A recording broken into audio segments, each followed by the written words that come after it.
States Sanitary Commission helped the medical volunteers for the Union. Established in 1861, the Sanitary Commission simply worked to fill in gaps in the already existing Army Medical Corps. They built hospitals and housing and raised around $7 million and handed out $15 million worth of supplies to the Union Army. One man in particular, though not well known, devoted his time in the service to helping the soldiers in the Union Army. This man was named John Lewis Hildreth. John L. Hildreth was born in Chelmsford, Massachusetts in 1838. He enrolled in college at Dartmouth and started his first year in August of 1860. Hildreth left after his sophomore year to join the service. He had originally wanted to be a hospital steward, but after a medical examination in Washington, D.C., he was thought to have a heart murmur, so the doctor did not allow him to, so he pursued the United States Sanitary Commission. In the beginning of his time serving, Hildreth mainly did small inspections and watched the surgeons as they worked. However, he was soon given the opportunity to experience more of the real war. Hildreth was sent with General Burnside to the Battle of Fredericksburg, and then with General Banks on the Red River Campaign. The Battle of Sterling's Plantation was part of the Red River Campaign and was a Union effort to prevent the Confederate forces from occupying parts of Texas. Part of this plan involved sending troops to the Atchafalaya River, which is a river in Louisiana that flows south, in order to make sure that Confederate troops could not operate on the river. Everything went well till near the bend in the river where we were fired into by the Confederates. We were encamped on a plain and the Confederates were in the woods about a quarter-mile off. They gave several shots, but no one was injured. Most of us were lying down under the army wagons. After a little while, the Confederates left. Hildreth's battery and the batteries that he was traveling with continued onto the Atchafalaya River. The day after the army reached Atchafalaya, the Confederates attacked us. I rushed up to where the wounded were being brought in with my 2 bottles of whiskey, bandages, and surgical dressing, and at once began helping the wounded. Hildreth watched as the men were put into ambulances near the river, about a half a mile away. The Confederates stopped firing and retreated into the woods. As soon as the morning broke, the attacking began again.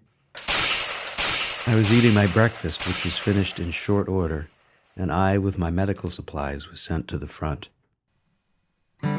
Some men had constructed entrenchments during the night, which the Union soldiers used to keep the Confederates at bay. The objective of the fighting near the Atchafalaya River was for the Union batteries to redirect the Confederates so as to make sure that they did not gain access to the Atchafalaya. It was very late when they did, but we could see it began by the violent shelling our batteries were giving them. Once nighttime fell, the Confederate force retreated, and the Union cavalry and batteries stayed put where the Confederates had been occupying for many days so as to ensure that if any Confederate soldiers returned, they would be given a cordial welcome, as Mr. Hildreth wrote. That next morning, he made his way down to the banks of the Atchafalaya River to find 3 steamers, where the wounded men were held. Unfortunately, the steamers were not intended to receive so many wounded soldiers, and were thus inadequately prepared in terms of medical supplies. Just like many of the volunteers in the United States Sanitary Commission, Hildreth had extra bandages, clothing, and other general medical supplies with him that he gave to the surgeon in charge at the time. The surgeon gladly accepted the offering and took it all to the army wagons. It helped them out wonderfully, and in 2 days, after getting the wounds dressed and having made a large number of amputations, all compound fractures of arms and legs were amputated in those days. In addition to being right alongside the doctors and surgeons, the United States Sanitary Commission investigated the conditions of troops by inspecting camps and hospitals, collecting statistics, and preparing reports on sanitary practice. Hildreth soon found himself visiting a refugee camp. There were a lot of ill people in the camp. Malaria had spread throughout, and there were many cases, but no quinine to be found. Hildreth had a considerable amount of quinine with him, and he took it upon himself to treat as many people as he could. I invited those who were sick to come to my quarters.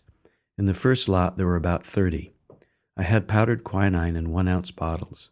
I had them stand in a row, with one hand open, and I sprinkled the quinine into their hands, and they lapped it up in short order. The sick people continued to come to Hildreth to beg for more quinine. Following the basis of the Sanitary Commission, Hildreth kept giving away the medicine. One day, the chief surgeon approached Hildreth and asked if he would like to watch as he performed 5 amputations.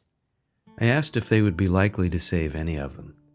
As I'd seen all I'd wanted of that at Fredericksburg, I declined. He told me that every one of them died in less than 10 days. About 2 weeks later, Banks started most of his army for New Orleans, leaving at the Atchafalaya only a single brigade. I, with my donkey, went with them.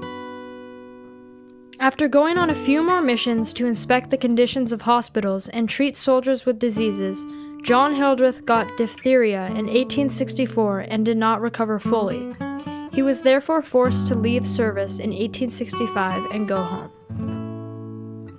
John Hildreth went on to be a member of the school board at Cambridge from 1875 to 1879 and a medical examiner for Middlesex County from 1879 to 1882. He was a visiting physician and surgeon to the Cambridge Hospital from its opening in 1886 until he retired from active practice in 1918. He then went on to teach at Tufts Medical School.